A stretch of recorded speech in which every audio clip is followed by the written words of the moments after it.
কাল সারা রাত ভীষণ বৃষ্টি হয়েছে, আর সেই সঙ্গে জোরে জোরে খুব মেঘ ডেকেছে। তো আমার তো ওপরে ফ্রিজ, তার জন্য আবার মাঝরাত্রে ছুটতে হলো ফ্রিজটা অফ করতে। তো এই সব কারণে না রাত্রে ঠিকঠাক ঘুমায়নি, আর ভোরবেলার দিকে না চোখটা লেগে এসছে, আর সকালবেলায় চোখ খুলে দেখি 7টা বেজে গেছে। আমি তো ধড়পড় করে উঠেছি, এত বেলা হয়ে গেল, কখন টিফিন করব। তাড়াতাড়ি ফ্রেশ হয়ে চলে এলাম ওপরে এসে দেখি এখনো গুড়ি গুড়ি বৃষ্টি হচ্ছে, আর চারিদিকে জলে জল হয়ে গেছে। আমার তো বৃষ্টি হলেই চারিদিকে জল, আর এই জলের ওপরে সারাদিন কাজ করতে হবে আমার। তো গুড মর্নিং বন্ধুরা, কেমন আছো তোমরা সবাই? আশা করছি যে যেখানে আছো সবাই খুব ভালো আছো, সুস্থ আছো, আমরাও বেশ আছি। আমি টুকুন লাইফস্টাইল ডেলি ব্লগে তোমাদের অনেক অনেক ওয়েলকাম জানাই। এখন ঘড়িতে ওই 7:30 মতো বাজে, আর আজ হলো শুক্রবার। তো এখন থেকে আবার একটা নতুন ব্লগ শুরু করছি তোমাদের সবাইকে সঙ্গে নিয়ে। আশা করছি আমার এই ছোট্ট নতুন ব্লগটা তোমাদের ভীষণ ভীষণ ভালো লাগবে। তো দেখতেই পাচ্ছ কত জল হয়ে গেছে চারিদিকে, আর আমি চলে এসেছি রান্নাঘরে। তো রান্না বসিয়ে দিয়েছি, এক ধারে তরকারি কষছি, আর এক ধারে একটা ডিম সেদ্ধ বসিয়েছি। তো এখানে কুমড়ো আলু চচ্চড়ি করে দেবো, সেটাই বানাচ্ছি। আর একটা ডিম সেদ্ধ বসিয়েছি, এর কারণ তোমাদের দাদাভাই টিফিনে প্রত্যেকদিন একটা করে আমার ডিম দিতে হয়, সেদ্ধ ভাজা যাই হোক। আর এই জানলাটা দিয়ে না দেখো বৃষ্টি ঢুকছে, তো এভাবেই আমাকে রান্না করতে হচ্ছে, আর সারা গা হাত পা আমার ভিজে যাচ্ছে। যদি বলে জানলাটা দিয়ে দাও, তাহলে তো আর বৃষ্টি ঢোকে না। তো জানলাটা যদি আমি দিয়ে দিই, তা এইটুকুনি একটা ফালির মতো জায়গা দেখছো, আর তার উপরে এই দরজা দিয়ে না হাওয়া ঢুকছে, তো দরজাটাও আমার মাঝে মাঝে ভাজিয়ে দিতে হচ্ছে। তাহলে জানলা দরজা দিয়ে যদি আমি রান্না করি, এইটুকুনি একটা সরু গলির মধ্যে পুরো দম আটকে না আমি মরে যাব। তার জন্য জানলাটা আমি দিতে পারছি না, আর ভিজে ভিজে আমাকে রান্না করতে হচ্ছে। তো এই বৃষ্টির সময় না এত কষ্ট করে আমাকে কাজ করতে হয় রান্নাঘরে।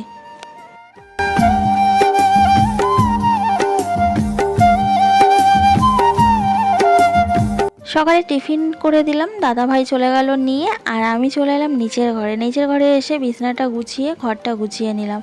তারপরে দাদাভাই কিছু জামা কাপড় ছেড়ে রেখে গেছিলো, সেই জামা কাপড়গুলো সার্ফ মাখিয়ে রেখে দিই, স্নান করার সময় ধুপে নেবো। আর বাইরে বৃষ্টি হচ্ছে, রোদ্দুর তো আজকে ওঠেইনি, আর গুড়ি গুড়ি বৃষ্টি অনবরত পড়ে যাচ্ছে। তবুও এই বর্ষার মধ্যেও আমাকে কাচতে হবে, কাচা থেকে আমার ছুটি নেই, রেগুলার প্রত্যেক দিন আমাকে জামা কাপড় কাচতে হয়। তারপরে ওপরে ঘরে আবার চলে এলাম, ওপরে ঘরে বিছানাটা ঝেড়ে ঘর বারান্দাগুলো ভালো করে ঝাড় দিয়ে নিলাম। উপরে ঘরে যদিও শোয়া হয় না, তবে সারাদিন তো বসা হয়, তারপরে দুষ্টুটা পড়াশুনো করে, আমার মেয়ে পড়াশুনো করে, তো তার জন্য তো একটু নোংরা হয়, না ঝাড়লে তো আর হয় না। তো বিছানাটা ঝেড়ে নিয়ে ঘর বারান্দা সব ঝাড় দিয়ে নিলাম, আর চারিদিকে তো জল, ওই জন্য বাইরেটা তো ঝাড় দিতেই পারলাম না।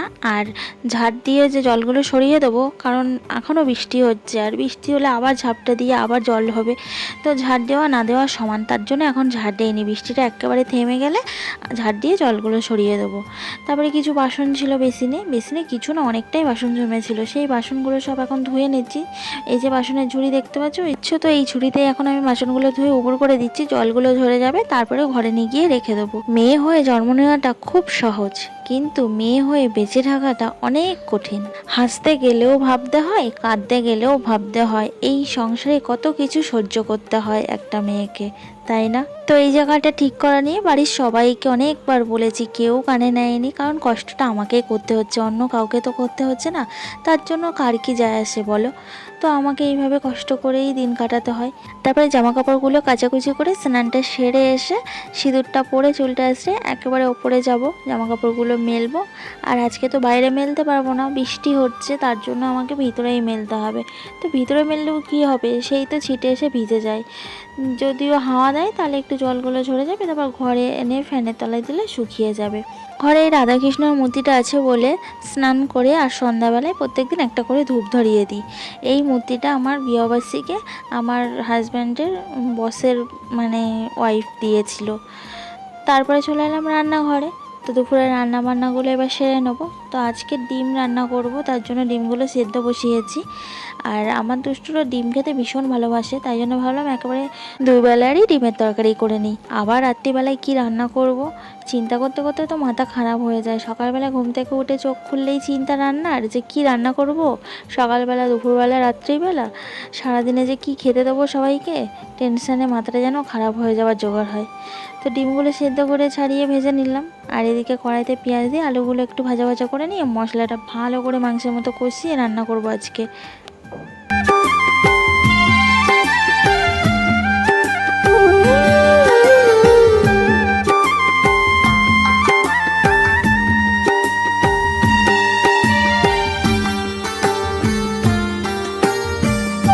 বান্না সেরে দুষ্টুটাকে খাওয়াতে বসেছি। আর দেখো কী কাণ্ড, দুষ্টুটা একা একা ডিমটা খাবে। তো আমি যখন খাইয়ে দিচ্ছি বললাম যে তাহলে ডিমটা আমি খাইয়ে দিই, না হবে না, ও নিজে হাতে একা একা খাবে।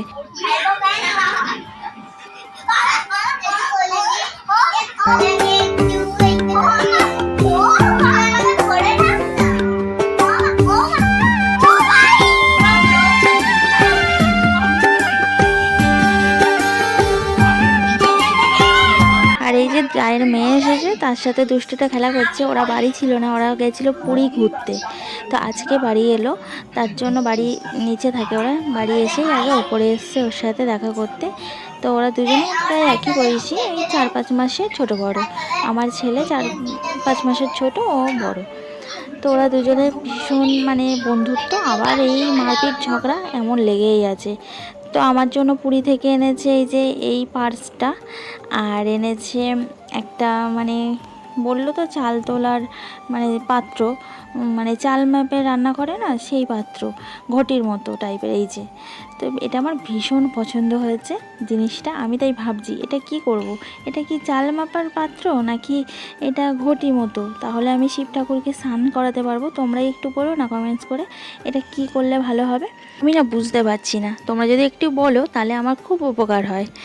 আর পুরীর প্রসাদ যেটা মেন জিনিস, তো এর মধ্যে আছে আসল প্রসাদ আর এই যে খাজা।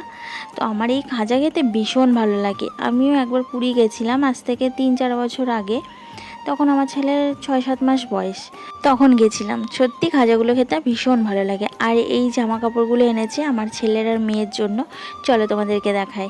তো এই গেঞ্জিটা আমার ছেলের জন্য এনেছে আমার যা, জগন্নাথ ছবি দেওয়ার সামনে, আর পিছনে আছে জয় জগন্নাথ নাকি একটা লেখা। তো আমার তো ভালোই লেগেছে, আর আমার ছেলেরও খুব পছন্দ হয়েছে। আর একটা এনেছে এই যে পাঞ্জাবি টাইপের, এটা পাঞ্জাবিই মনে হয়, কালারটাও খুব মিষ্টি।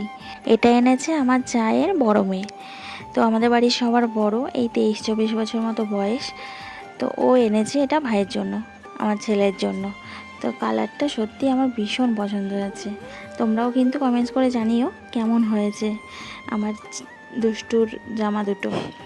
আর এই দেখো আমার মেয়ের জন্য এই টপটা এনেছে কালো রঙের। আর এই টপের কাজগুলো কিন্তু সব উলের কাজ করা, খুব সুন্দর টপটা। তবে কালো রঙটা বাদ দিয়ে যদি অন্য রঙ হতো আরও ভালো লাগতো। তবে বলছে কালো, সাদা আর হলুদ, এই 3টে কালার ছাড়া আর নাকি কোনো কালার পাওয়া যায় না। তো যাই হোক, দারুণ হয়েছে জিনিসগুলো। আর এই দেখো দুষ্টুটার কাণ্ড। তো আজকের মতো ভিডিওটা এখানেই শেষ করছি। ভালো লাগলে লাইক করে দিও, আর কমেন্টস করে জানিও কেমন লাগলো আমার ব্লগটা। আর নতুন চ্যানেলটা সাবস্ক্রাইব করে তোমরা কিন্তু আমার পাশে থেকো। সবাই খুব ভালো থাকবে, সুস্থ থাকবে, টাটা।